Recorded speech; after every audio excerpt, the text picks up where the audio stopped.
Welcome to Culture Meets Crypto, a podcast that dives into the intersection of gaming, music, art, and crypto.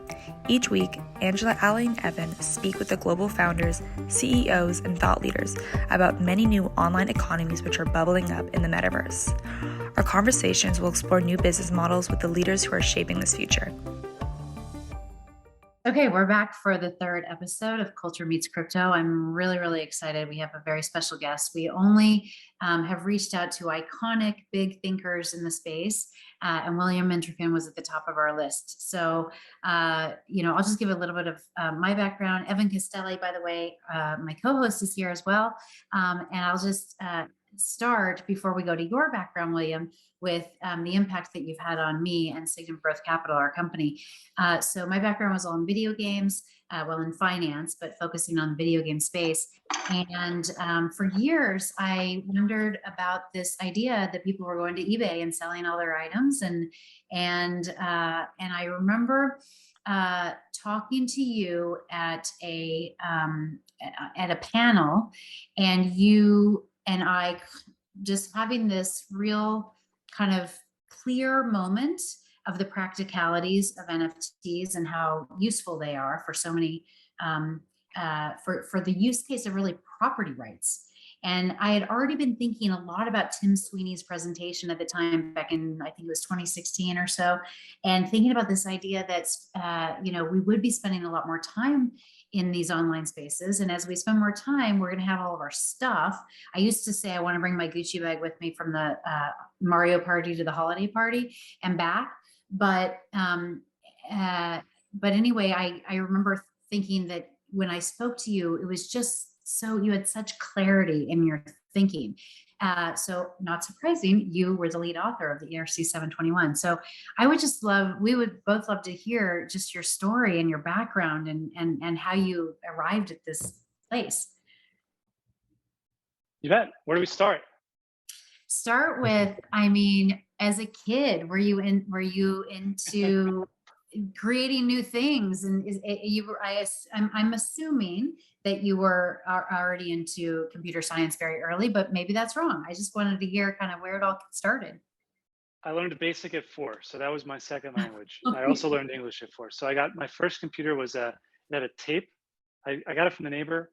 We were pretty poor starting off, so it was you literally had a cassette tape. My car has a cassette player, so like literally that same thing went into the computer and it did BASIC and other stuff. So that was my first computer. And I just went there from computer science. My dad was encouraging me from the beginning to build. So I guess I'm gonna blow up a quick story. So I don't know if I was, 7 or 8 or something. And I decided that I wanted a phone in my room. Like this was the thing. Like I'm gonna call my friends whenever I want. I don't want to have to go to the kitchen to do it. So this was like my mission. So go downstairs, I get the drill. I found the baseboard, like connecting my room to the office.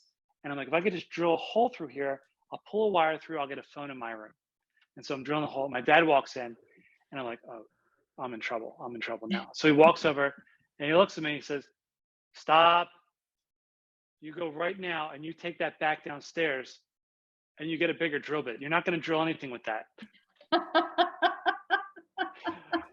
I was using a circular screw. You need to use one of the wood screws that really, I'm trying to make a hole here, not just mess around. Wow. So this is the type of encouragement we had in my house from the beginning.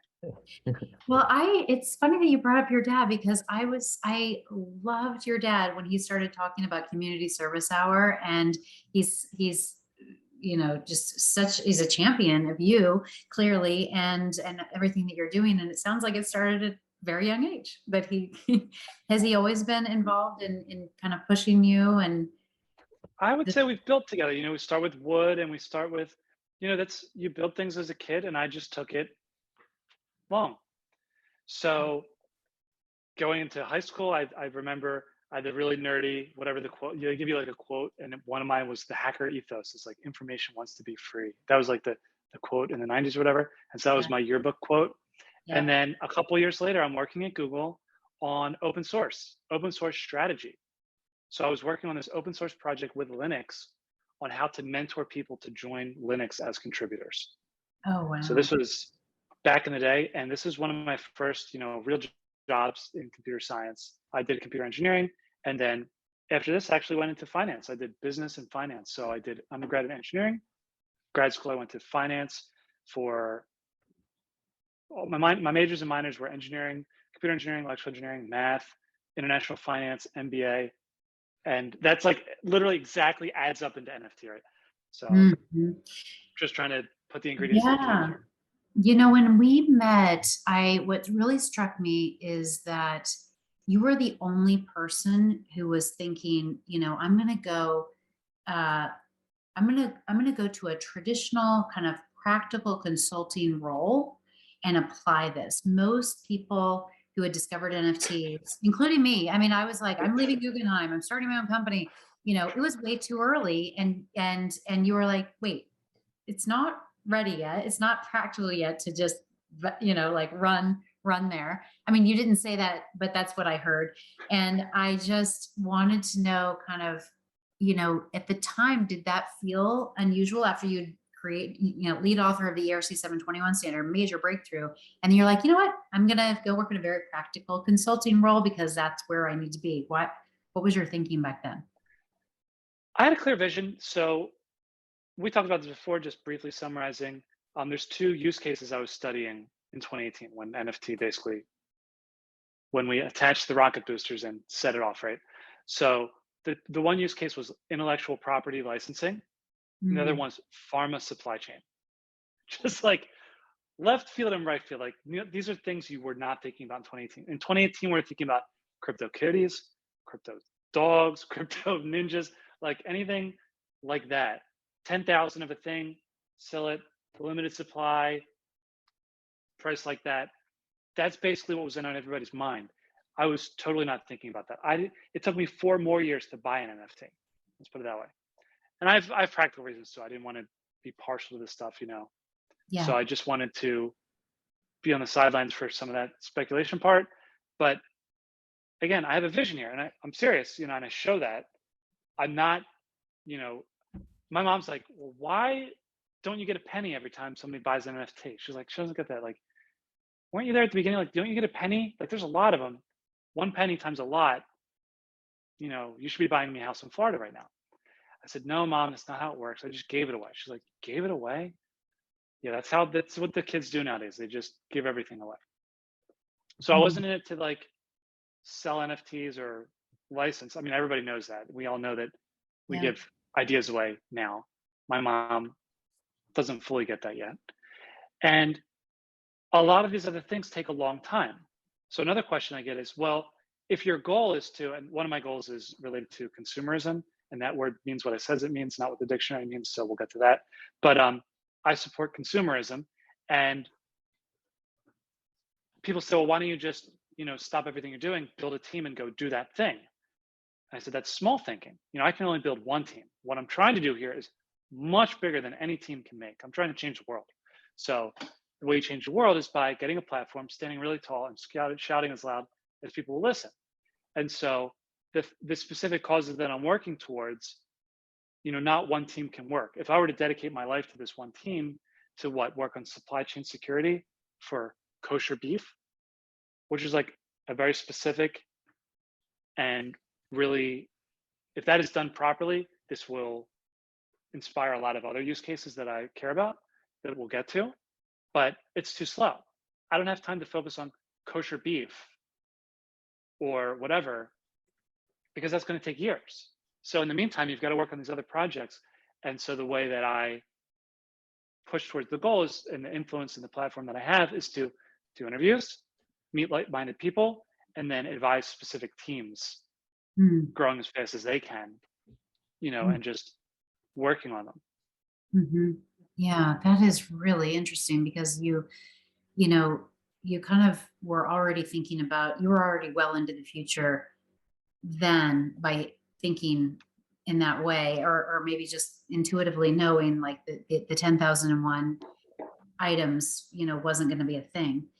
Did you expect this kind of speculative kind of way? Because I'll tell you, I was so excited about the vision of NFTs and games and ownership and all the things that we talked about at our brainstorm the other day. And I have been very disappointed with what I've seen so far. And I definitely am not in it for all of that speculation and the scams and the money frauds and all that. I don't care about any of that stuff. I just kind of want to get to the point of all of this, which is going to be an amazing utopia where we all own our things and we have property rights and all that. But did you see that coming? Yeah. So yes, so I had slides. I had these slides that I was using in Shanghai before NFTs. Before I was introducing what is an NFT. What is this thing that we're going to be hearing about later? I was saying, the market's so big, it's millions of dollars. Pictures of cats. This thing's going to take over the world. And these were the slides. Like, these are not money. They're pictures of cats. They're worth millions of dollars. The future. I still use these slides today just to show how old I am. Like, I try to date myself. I'm like, I'm so old, OG, that, these were just millions of dollars. Like, the entire market, the whole market was millions of dollars. Obviously, we're close to $1 trillion now or whatever. But that's the path. And we're only 4 years into this. So I knew some of these things were just going to get ridiculous.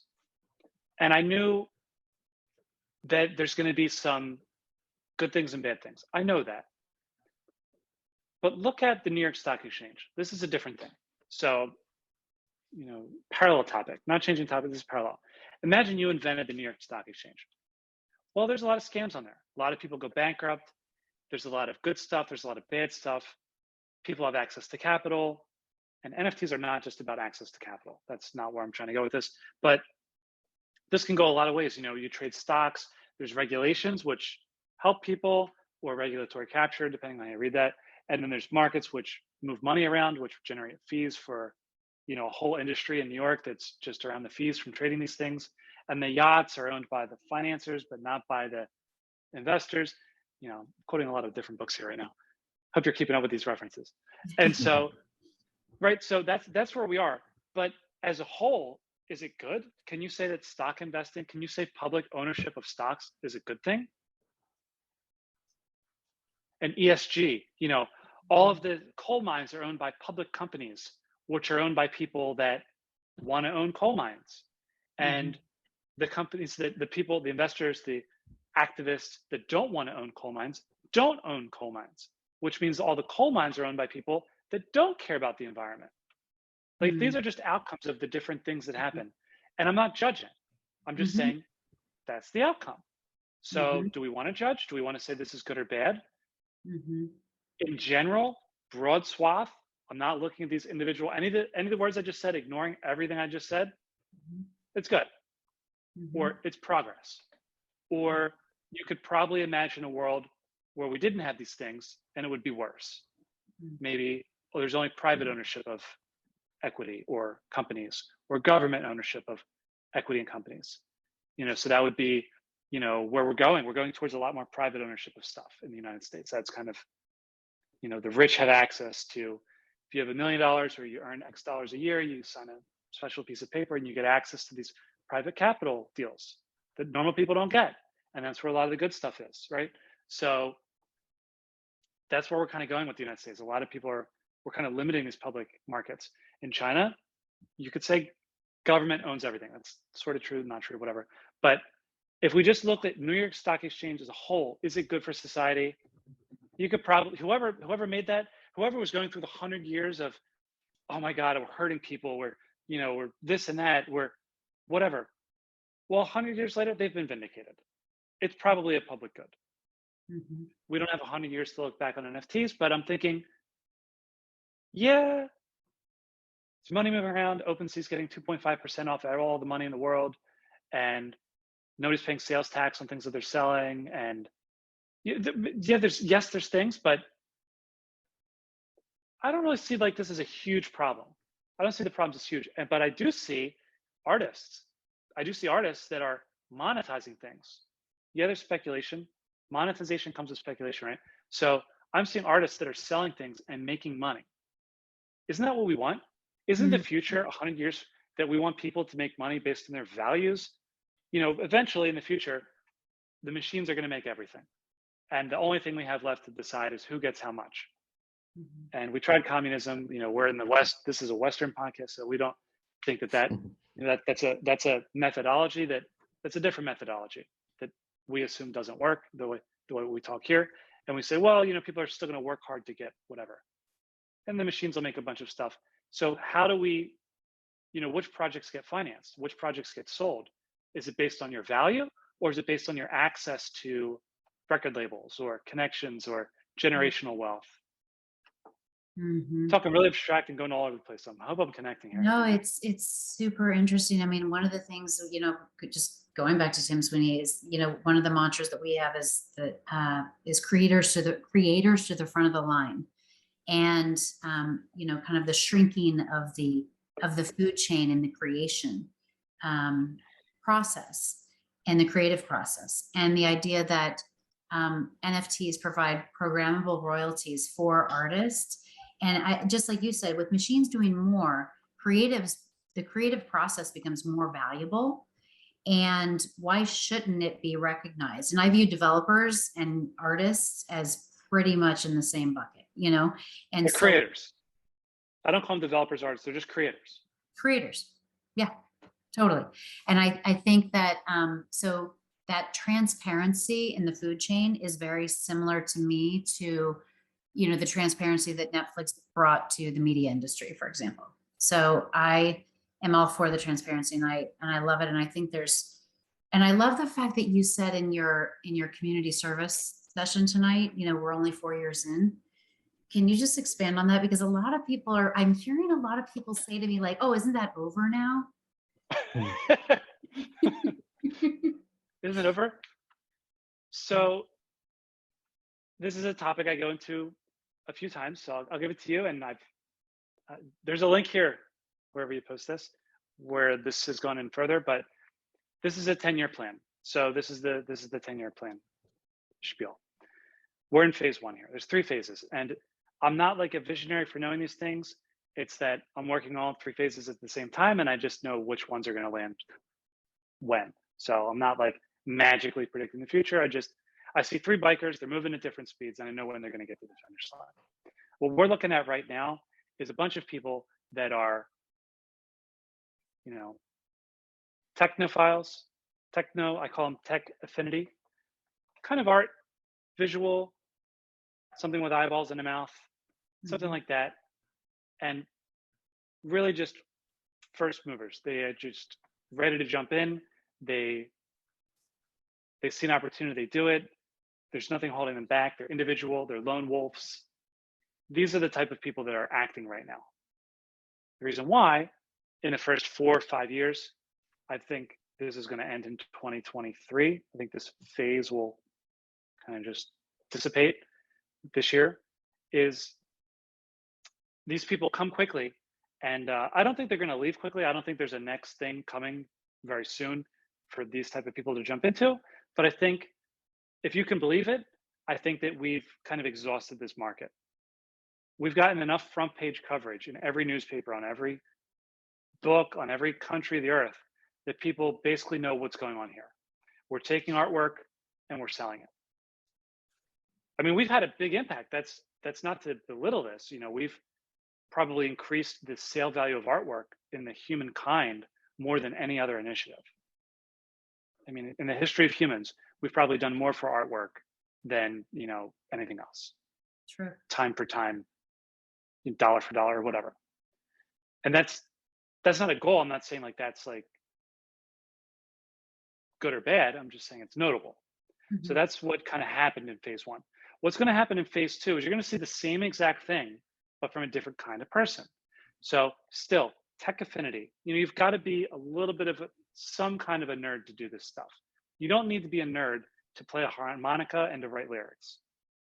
You just need to be someone with a soul, somebody with an expression. If you've got some words in your heart, you can pick up some instrument at the dollar store and you can play on the corner and you can get that out there, right? So music is kind of this natural, easy thing to do. NFTs are kind of not immediately obvious what you need to do, and let alone, just making it, you got to sell it. So you have to the whole connection. There's a few steps. It's still not clear, the path to victory. So the type of people that are going to be coming in phase two are coming right off the heels of these people. But the difference is these are the established people. So the established artists of the world with a tech affinity are not able to move as fast because they are not lone wolves. Imagine you're an established artist who makes music and you're on tour all the time. Well, guess what? If you're on tour in a trailer, guess what time you don't have? Being on Twitter Spaces all day, listening to podcasts like this when they come out, you're listening later, right? You're behind the curve. You've got work to do. Yep. Touring is not easy. Mm-hmm. You know, you're touring and then you're making an album and you're touring again. You make money touring. So that's kind of a full-time job. In addition to that, when you have decided this is what you want to do, guess who you need to convince? Your agent. And guess what they're doing? Representing 20 of you. So they got work to do too.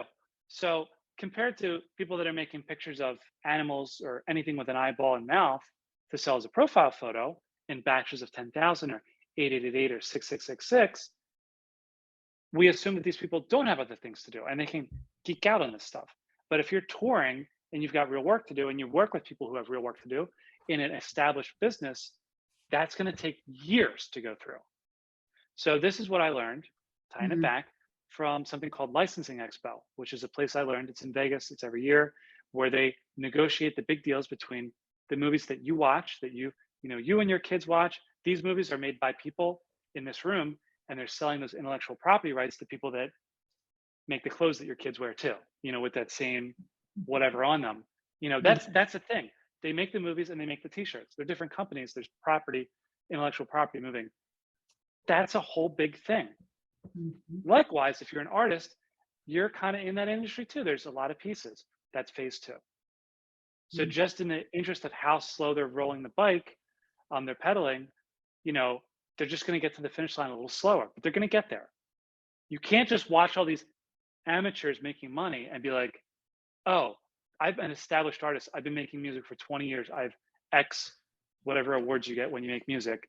All these kids are showing up and making more than me, or they're achieving their goals. I don't know if goals is making more than me or however they're achieving their goals, but they're going to look at that and be like, I need to get in on this. Again, it just takes time. Mm-hmm. Phase three is a lot more boring and pervasive. We're talking about full penetration of industry. We're talking about behind the scenes stuff. We're talking about commerce. There's nuggets of the commercial exchange out there that a lot of people don't pay attention to. And these are the things that are the difference between you taking over-the-counter medicine that's, correct or wrong. That's legitimate or illegitimate. I got some very scary stories about that, but there's a lot that goes on in pharma supply chain and other supply chains.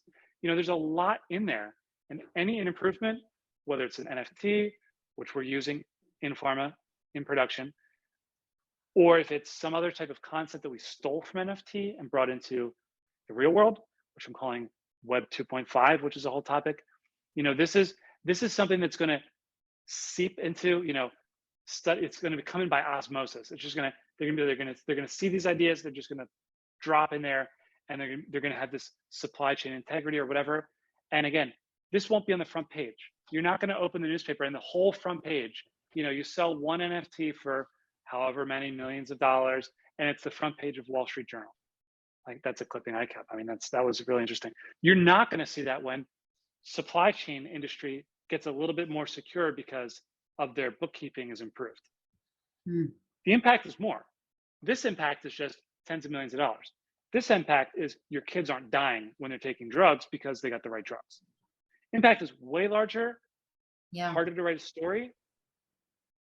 So your friend, bring it back to the question, is the phase over? The phase is over. Is this over? Yeah. If this is you opening the newspaper and the front page blowing up about NFTs, that's over. I love it. But what we're doing is larger and just, we're more impactful and more kind of merging into the economy in a way that is that is really useful to probably more industries, more verticals, more companies, more people, which is exciting. Let me give you an example. So like computers used to get better every year. It's like, oh my God, computers are twice as good this year. That hasn't happened in quite a long time. I guess I'm dating myself. So it used to be like, oh my God, the modems are faster, the computers are faster, RAM's higher, this is better. Nothing basically gets better than computers. They just cost the same amount and they're basically the same. The camera still sucks, whatever. The batteries are getting better. The batteries are getting way better. The batteries are the only part of the computer that gets better. In fact, the battery is the whole reason we have mobile phones. You know, there's a lot going on here. They still don't have watches. I mean, the watch is like all battery. So, you know, you have to charge it every single day, which is a pain. But the batteries are what enable all these things. When's the last time you opened a newspaper and it's like, look how much batteries got better? Oh, P.S. Electric cars are all laptop batteries. The same thing that runs your laptop. Tesla started with laptop batteries or whatever, and then just now they have, you know, not laptop. They're basically laptop batteries glued together. And you know, when's the last time you read a newspaper article about how the impact of lithium-ion batteries is changing our entire world? Have you seen that on the front page? The impact has been bigger than NFTs. It's enabled, you know, electric cars, cell phones, watches, everything, and yet the story's not told. So that's what it's kind of like. That's where we're going. So if you would say like the heyday of batteries is gone, yes and no. Yes, it's not on the front page anymore, but it is totally changing our life. And every major car manufacturer says they're going to use these new batteries. It's a huge change. I mean, imagine you're the person who invented these batteries, you made these things possible. You'd be like, yeah, this is what success looks like. Success is not front page, batteries are better. Success is like every single car manufacturer on earth, or at least in the United States, has committed to phasing out diesel or gas cars within the next 20 years. That is amazing. It's I mean, amazing. you know what I'm talking about? Like GM, Ford, they're all saying we're phasing out gas cars. We're going all electric. They barely have electric cars and they're going all electric. Well, that's just because the batteries are better. And you know, I think that everybody thinks about the 10,001 and the PFPs and all of that, but you mentioned a COVID application and you've obviously spent a lot of time thinking about pharma. Can you just give us a couple, or just give us that example as a use case? This is example. It's pretty simple. No money. And you might even call these soul-bound tokens. I'm keyboard spamming, you know. But basically, these are 1 mint NFTs that you don't transfer. And they represent your completion of a COVID test. This is a use case. I can give you a link that it's a client of mine's client work. And we worked with one of the states in Mexico called Quintana Roo, which is where Cancun is. It's the state. Cancun's a city. Quintana Roo is a state. And so this state sponsored this project. So it worked with Avalanche. It worked with Genobank, was my client. Then worked with Quintana Roo. And they said, okay, here's how it's going to work. Obviously, COVID testing, you know, was a bigger deal last year. People were dying. We didn't know where this is going to go. This is before Delta. You know, people were faking their COVID tests so they could travel. This is a big issue, especially, I remember Mexico was one of the top. It was big and it was early. And so what was happening is people wanted to escape the COVID and just go to Mexico for vacation. And where do you go? Cancun. So what's happening is people were making fake COVID tests, flying to Cancun, and then getting everybody sick. People were dying. And so this Cancun, you can imagine, is a tourism industry. And so Cancun said, we need to solve this loudly. Like, we don't need to, there's two problems here. We need to solve this. We need to solve the fake COVID test. And we need to do this loudly because, you know, it's going to hurt their tourism, which is their economy, right?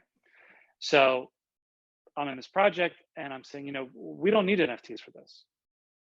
Here's how you can do it. Here's how you can use the things we learned from NFTs to make unforgeable or validatable COVID test results.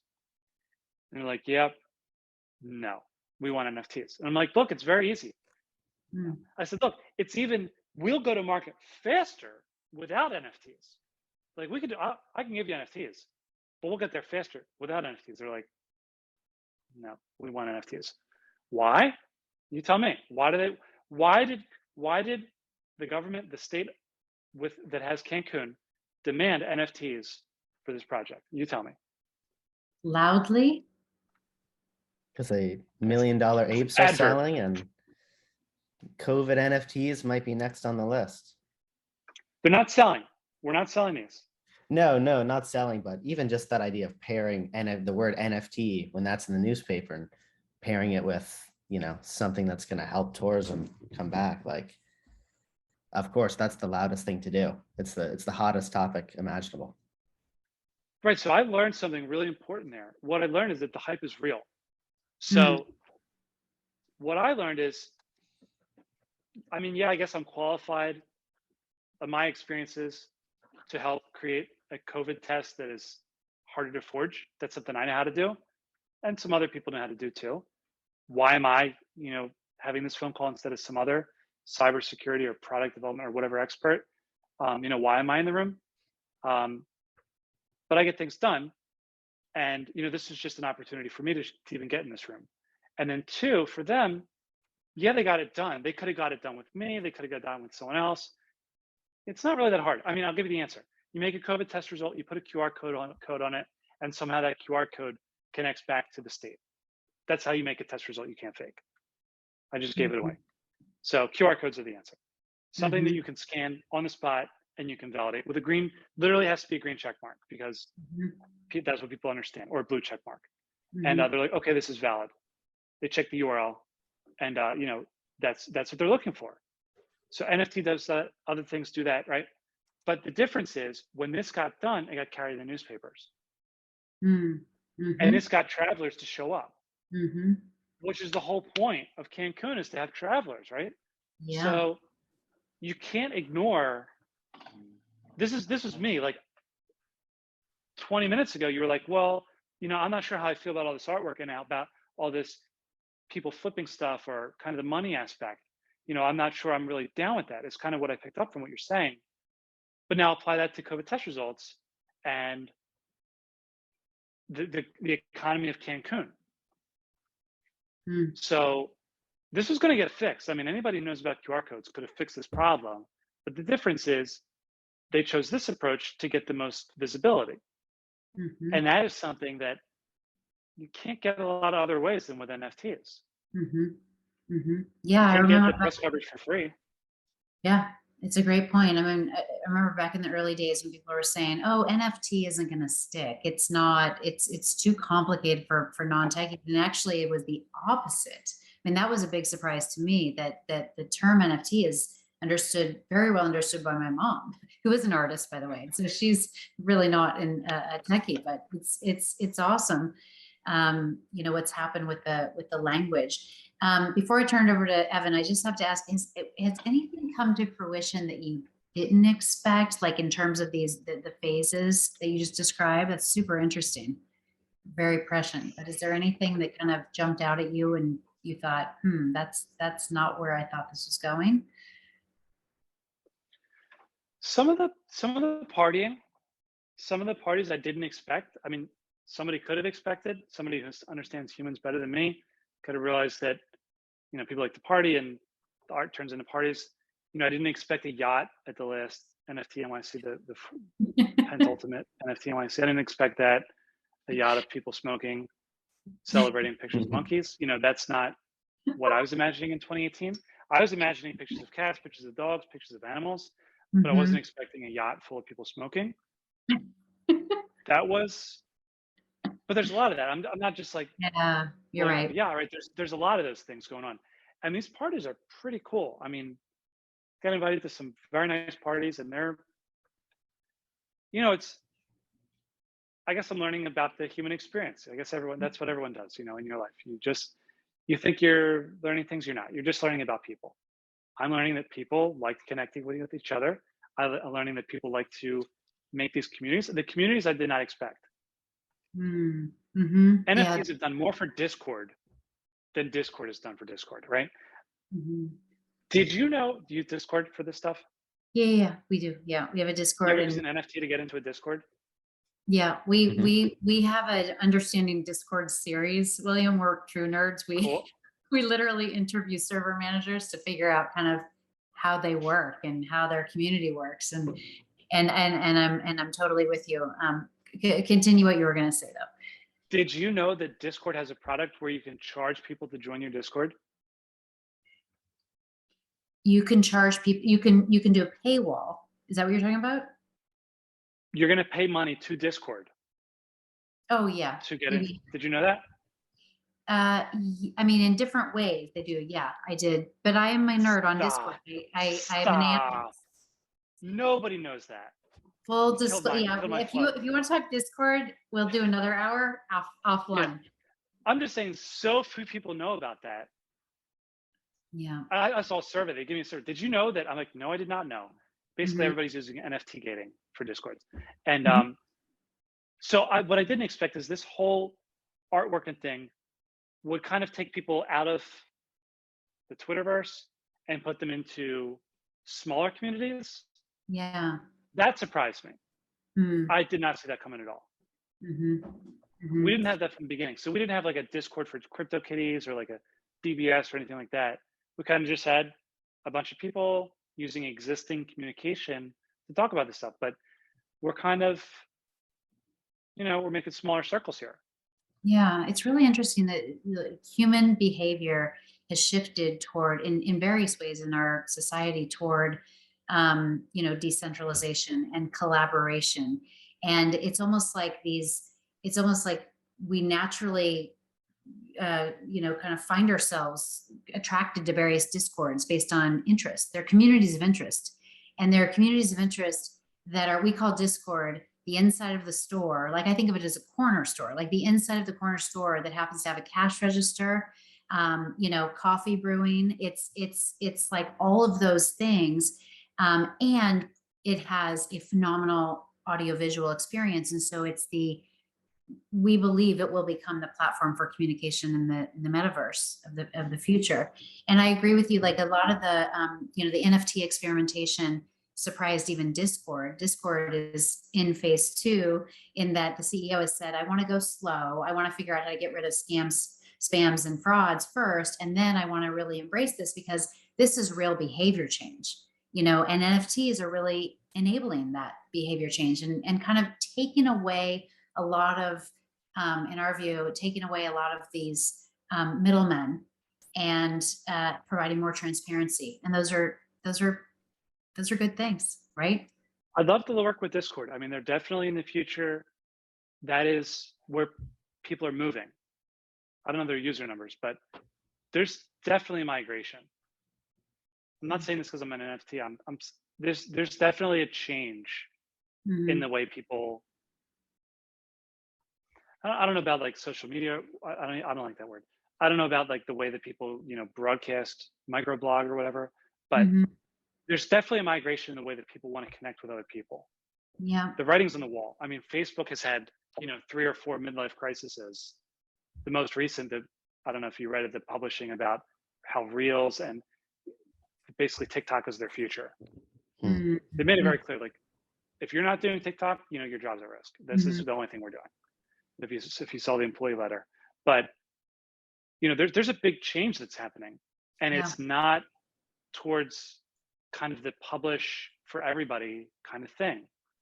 That's been like the past 10 years. This has been moving, and Discord is on the right side of history right now. So they're there. They understand that advertising is a human conflict of interest. If there is anything between a creator and a consumer of information, bad things can happen, right? And I think Discord is so on brand with that message. And if you say to any of the management team something like, well, all these traditional investors are saying you could just turn on monetization. I mean, we, in our model, we take a stab at estimating based on publicly available information, where we think they'll be. And we're at like 200 million DAUs in the next couple of years, or next few years. That's in line with, DAU bases of Twitter and Snapchat and all these big platforms. But the difference is there's no advertising, and these are small communities that are extremely authentic. So one of our favorite NFT artists, I've never even met him in person. I actually haven't collected his art. I just love looking at it, and I will collect his art, is Micah Johnson. And what I love about him is more his ethos and some of the things that he taught us and things that he's said. But he said, when I'm in my, I'm putting out my art on Instagram, it's just, I'm blasting it out. It's a one-way street. There's Anybody. bots everywhere. In my Discord, there's collaboration, and I'm listening to my community, and it's actually impacting my art for the next piece of art that I create. And that's powerful, right? I mean, Whole point. I think you and I need to, after this call, we're going to figure out, you should be in there at Discord because they need somebody like you. Yeah, because you're a visionary and they are too. So anyway, I'm going to turn it over to Evan. We're going to talk about licensing in a bit because we know that you're all into licensing. And that's one of the things you mentioned at our, the NFT lunch we had at NFT NYC. But one more thing on that note of micro communities forming. Did you notice that trend before NFTs, or did it really make itself apparent when NFTs sort of streamlined that ability to happen? Now, for me, Discord was just a place that gamers went. Mm-hmm. I actually tried to implement Discord in my office. So we were using Slack, and I tried to get people to use the Discord. So we had two of them. So we had a company Slack and a company Discord, and we were just doing a pilot. And we're like, okay, is this going to be, is this feasible? Comparing the features. Some people were leaving Slack at the time; they're going to other things, and Slack was, it was very free at the time, and they were making it clear that they're going to start charging for this, and it was going to get worse somehow. So I'm like, all right, let's try Discord. So this is how I came in, and everyone was like, nah, it's too much for games, or they couldn't figure it out. They couldn't figure it out for business. And then I wrote it off. I was like, yeah. I mean, the major difference between Slack and Discord is Slack, you have a different account for every place you log in. In Discord, you travel. And that really makes sense. I mean, when you play on stuff for business, you don't want your coworkers following you everywhere you go. That's kind of like a friend thing. There's a critical difference between friend life and work life, is you don't want people stalking you. You want your friends stalking you. You don't want your coworkers stalking you. Your coworkers don't follow you on Twitter. Your coworkers follow you on LinkedIn, and LinkedIn means nothing. You put crap on LinkedIn. You put photos on whatever else. You show your photos to your friend. You don't show your photos to your coworkers. Like, that's kind of, did I just spell out like part of the human nature here? So I saw that, and then I thought, okay, I don't need it for work. I'm not a gamer. What do I need Discord for? I hate Facebook, so I use Twitter. Good enough. And so that was my direction. Then obviously you cannot get into Web3 without getting into the Discord. It's not possible. So then I got into it. I was thrown into it over and over, throw it in. I was like, something here makes sense. There's something happening here, not about gaming. It's not even about the difference between Slack and Discord. There's something actually happening here. I don't know why. I don't know why it was Discord. I don't know if someone else could do it. I'm sure other people will try to copy it. I'm sure others have. Microsoft Teams is not Discord. Microsoft Teams is Slack. But there's something here that no one's duplicated. It's yet another IRC client, but there's something there. And I just got thrown into it. And I'm like, there's definitely something here. Mm-hmm.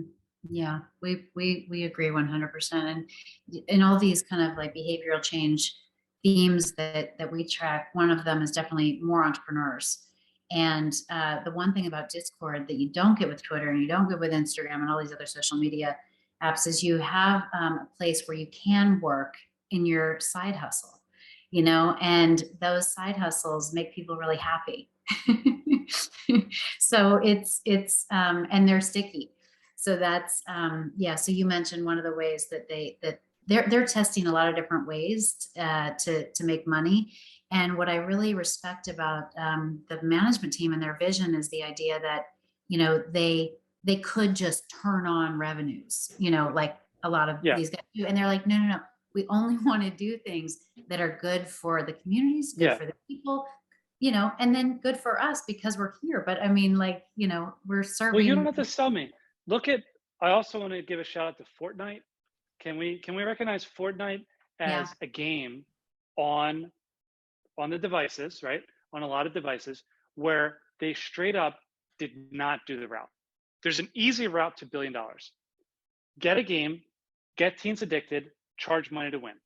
Right. Get them excited about winning, charge money, just sell them the thing that makes them win. and they didn't do it. They didn't do it. Yeah. What did they sell? Skins. How much do they make? Billions.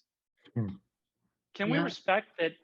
Again, just like what we're talking about here, they had the path, they had the consultants, they had the Machiavelli, I call it the San Francisco Machiavelli business plan. They had those people there, they had the monetization right in front of them. There were people who worked at Fortnite Incorporated, and they're like, here's the path. You just turn this on, and here's what, and they said, no. Who made that? I want to interview that person. That's the visionary, right? Interview them. The person who said no. Tim Sweeney. That's Tim Sweeney, the man. We got it. Fortnite. What? But yes, yeah, he left. Wait, Fortnite. Fortnite is part of Epic Games, and he's the CEO, and he made that decision. Is passionate. Oh yes. Oh yes. He. Let's see, we're coming full circle here. Yeah, I mean, talk about another guy. So what you call them? What did you call them? The San Francisco Machiavellian Business plan. Business plan. So we call them, or at least I call them, the zero-sum game guys. Like where there's just a zero-sum game, and we're gonna go for ours. You know what I mean? That is kind of over in my view. And Tim was a visionary in that point. Yeah. That's a huge that no right there. That was the decision. So open source. I'm not saying this is me, but this community, right? Me working at Google in 2005 about Linux, bringing people into software that we give away for free. That wasn't a thing either. Again, software, all this computer stuff. It used to be, you make software, you charge money for it. Yeah. Now, software is an artistic expression. You are really. And I make money off of consulting. I do advisory, so I'm doing fine. So don't worry about me not selling software. Well, I'm sure, but you are really your community hour. This is the first time that I had joined tonight, and I just loved it. I mean, you're such a natural teacher. And how long have you been doing this? I'm sorry, Evan. 32 episodes, 32 weeks. No, no problem. This is so since the last NFT NYC, the former. Yeah, so I promised on stage we're going to start this now, and I get a lot of questions on DMs. Like, there's a lot. So I'm like, all right, well, if we could just this 1 hour a week, we can get through them all. But no, so Evan, this is what I want to tell you is that Discord didn't monetize, Fortnite didn't monetize, open source didn't monetize. Are you seeing a pattern here? Like these are major changes. Open source software is the foundation of Mac OS X. Anybody who's used Mac and this century, this millennium, let's say, that's open source. That's based on BSD, right? So there's a lot of Mac fanboys or whatever, but that was a whole thing. That was rooted on a specific thing. A lot of software is based on this too. All of Web3 is based on open source. Fortnite is based on not monetizing the normal way. Discord, I would love to, have some beers and talk offline about that. But, that's got to be a hard decision. Like, I want to know, here's my question to that person.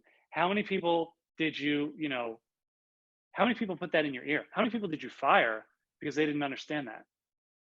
Because how do you manage an organization where everybody in the industry is going one way and you're going a different way, and some of those people you hire them and they're going the wrong way? Like, how do you manage that? Do you save them all? Do you fire them? Like, so I definitely want to have beers with that person, but those are the decisions. Yeah, definitely. Okay, Evan, I'm going to let you. We're running out of time, but I definitely want to get to this point because you're such a thought leader on licensing. Evan, go ahead. All righty. So just a little recap of that lunch we had at NFT NYC. There were gaming professionals there. There were music professionals there. Software professionals, and it all the whole conversation kind of centered around this idea of IP licensing and how to sort of track intellectual property digitally. And this is one of the main things that you consult companies for. This is a huge category, pharmaceutical tracking, but we're going to focus on IP licensing for now. So could you expand a little bit on on why you chose IP licensing or tracking IPs through this digital world we're in. And also just kind of the differences between tracking IP between the physical world and the digital world, and ways that they clash, ways that they harmonize. It's a shame we didn't record that launch. This is a great launch going through this, but this kind of fell in my lap. So I wasn't, I don't get credit for this idea. One client found me. He was really into this. He had this idea in his head. He gave it to me. And it's a company also called Epic, but with a K. And this is back before we finalized NFT. And he says, I absolutely need this for IP. And I'm like, whoa. He flew from, he says, where are you going to be? I said, tomorrow I'm going to be in Dallas. This is my roadshow event. I had a roadshow explaining the ideas or whatever. I said, I'm going to be in Dallas tomorrow. Explain this. He says, I'll be there. I said, you're in Hong Kong. He says, I'll be there.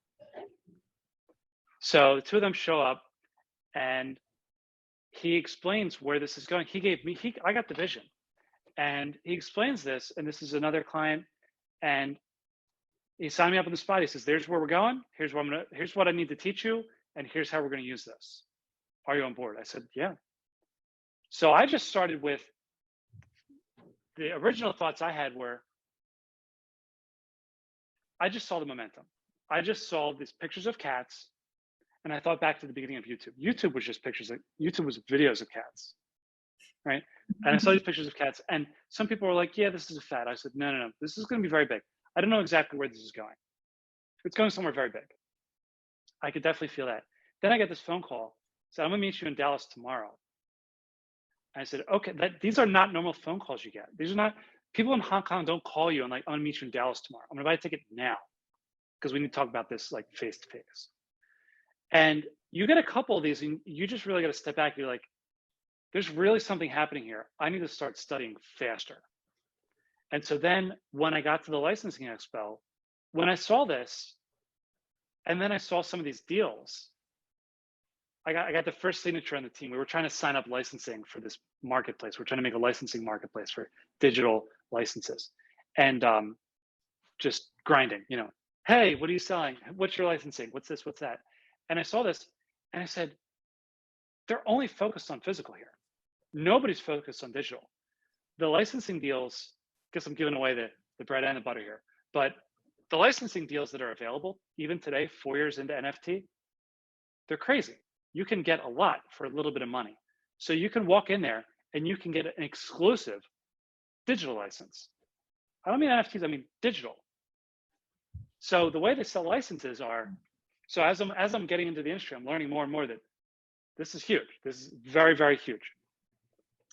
And so you walk in there and you're like, okay, I want to license the image of, I'm not trying to drop names, but like some movie character in some blockbuster film, right? Mm-hmm. Like that's the character I want. And I want to put them on some like apparel. So you can go there, put on a suit and tie, do what people do in Las Vegas, and go close that deal on spot. Okay, and you can close it for T-shirts or lunch boxes. Like those are set. There's a lunchbox form. Like here's a form, lunch boxes. Sign this. T-shirts, sign that. Here's how we audit you. We audit you every 90 days. There's a 2-quarter look back. We do royalty reporting, guaranteed minimums. I'm just taking you into licensing. When you talk about digital, that's like a separate. There's like here's digital. I'm like, what do you mean digital? Like that's digital. And they're like digital, LATAM. Digital Americas, digital EMEA, or like APAC. It's like, okay, like that makes sense. Like I'm talking about like regions, right? So T-shirts, APAC, that makes sense. We're gonna sell T-shirts in China, Indonesia, whatever, for X whatever dollars at X% royalty. I'm gonna sell them in Europe for Y%, whatever. Digitals don't work that way, but that's how they're selling this stuff. So they're selling it as EMEA digitals. And I'm like, how many of these do you sell? We're like, we don't sell them. At Licensing Expo, you can buy all kinds of licenses. Stuff that you see on lunchboxes, things, iconic brands of snacks, sugary snacks that you can eat that are round and have black on the outside and white on the inside. You got those. You've got the orange ones that have the cheese flavor.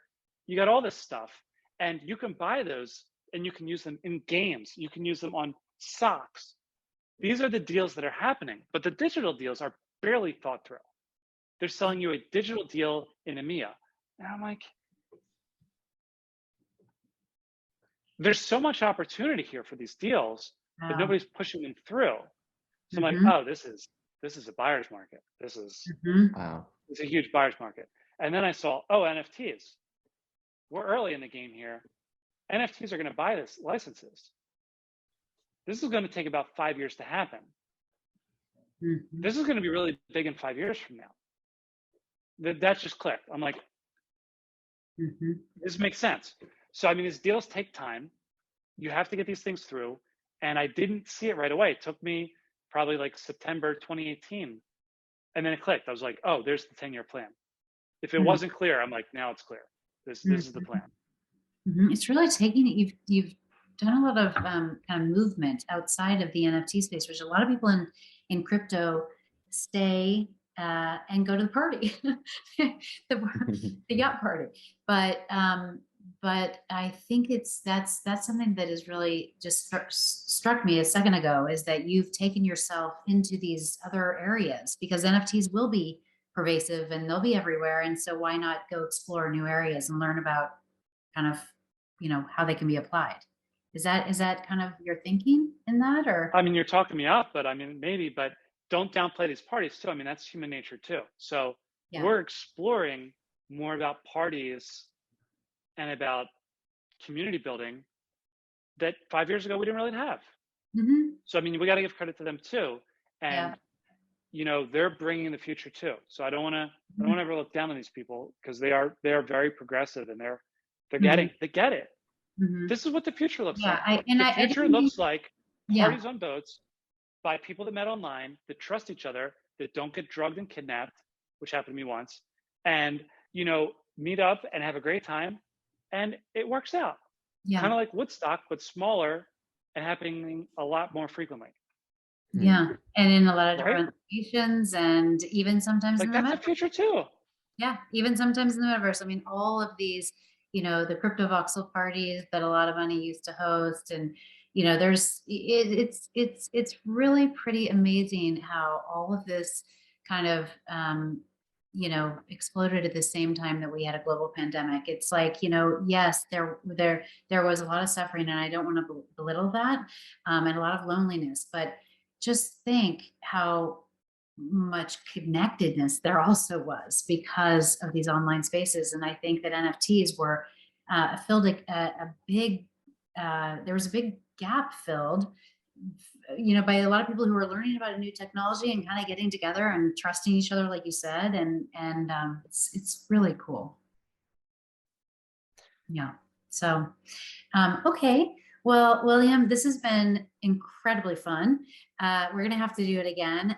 You and I are going to have to go into Discord together one day, and we should just definitely, like you said, get together, maybe on one of those yacht parties, and brainstorm some more and have some fun.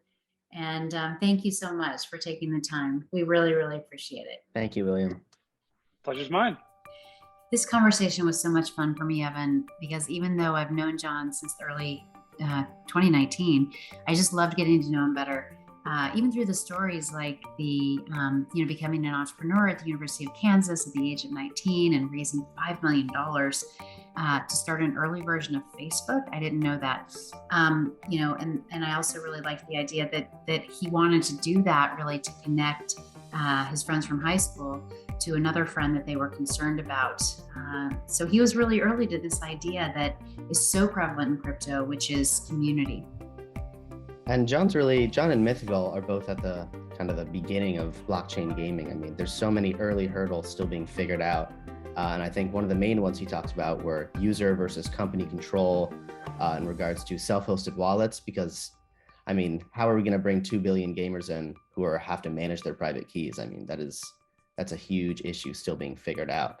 And then other issues are also, how gaming companies even think about blockchain and NFTs. Like John said, like one of a head gaming publisher reached out to him and said, like, okay, like we see you're working on this, but what the hell does it mean? It doesn't mean anything to us. It just seems it doesn't matter. And then after talking to him and having him explain how players can own their assets and the new revenue streams it brings, how important blockchain and NFTs can be for gaming. And the third one, I don't know if you want to touch on this too, Angie, it's just that idea of how fashion is going to bring digital goods bringing digital goods into the metaverse, but they have to do that through somewhere where the consumers actually are. And gamers have been buying virtual goods since, early 2000s or so. So it's sort of a natural progression. That was a point that I had never heard him make, and I've never heard any gaming company make. The idea that fashion shows have lore, they have production, they're very kindred spirits in terms of, kind of how they connect to their audience. So I do think that idea of fashion and gaming being connected is a new idea that I hadn't thought about. So great, Evan. Number 2 in the books. Looking forward to watching Mythical unfold, and especially now that we've got some exciting new entities involved, like the NFL, like Epic Games, and many others in the luxury brand space. So with that, I guess we should say thanks for listening. And if it's still Friday for you, have a great weekend. Thanks.